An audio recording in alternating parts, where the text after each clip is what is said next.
Method ഞങ്ങൾ use ചെയ്തപ്പോൾ ഞങ്ങൾക്കത് വർക്കായി. ഇപ്പം ഈ ഒരു ബ്രാൻഡിങ് സെക്ഷനിൽ നിങ്ങളെ കമ്പനിക്ക് കൊണ്ടുവന്ന ഒരു ചേഞ്ച് എന്താണ്? ബ്രാൻഡിങ് ഞങ്ങൾ സ്റ്റാർട്ട് ചെയ്തിട്ടുണ്ടായിരുന്നത് ഈ സോഷ്യൽ മീഡിയ വെച്ചിട്ടാണ് ഫസ്റ്റ് നമ്മൾ സ്റ്റാർട്ട് ചെയ്തിട്ടുണ്ടായിരുന്നത്. നമ്മൾ ആദ്യം എടുത്ത ഡിസിഷനാണ് ഫസ്റ്റ് സോഷ്യൽ മീഡിയ ത്രൂ നമുക്ക് എന്ത് ചെയ്യാം, മാർക്കറ്റ് ചെയ്യാന്നുള്ളൊരു കാര്യം.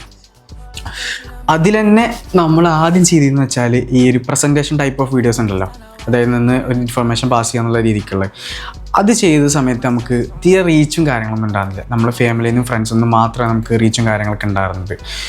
പിന്നെ ഞങ്ങൾ ട്രൈ ഔട്ട് ചെയ്തൊരു വേ ആണ് ഈ ഒരു ജേർണി ബ്രാൻഡിങ്. അതായത് ഞങ്ങളെ കമ്പനിയിൽ നടക്കുന്ന കാര്യങ്ങൾ എന്ത് ചെയ്യും, ഞങ്ങൾ ട്രാൻസ്പെറൻ്റ് ആയിട്ട് എന്ത് ചെയ്യും, ഞങ്ങൾ യൂസേഴ്സിനും നമ്മുടെ വ്യൂവേഴ്സിലേക്ക് എത്തിക്കും.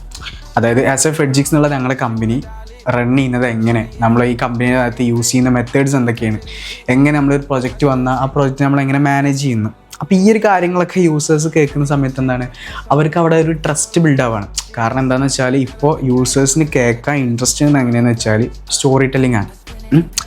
ആ ഒരു മെത്തേഡ് ഞങ്ങൾ യൂസ് ചെയ്തപ്പോൾ ഞങ്ങൾക്കത് വർക്കായി. കാരണം എന്ന് വെച്ചാൽ സീറോ നിന്ന് ഞങ്ങൾ ഈ പേഴ്സണൽ ബ്രാൻഡിങ്, ഈ ജേർണി ബ്രാൻഡിങ് തുടങ്ങിയതിന് ശേഷം മറ്റേ 1 month ഞങ്ങൾക്ക് അന്ന് ജനറേറ്റ് ചെയ്ത റവന്യൂ എന്ന് പറഞ്ഞാൽ 10 lakhs സംതിങ് ആണ് ഞങ്ങൾ ജനറേറ്റ് ചെയ്തിട്ടുണ്ടായിരുന്നത്.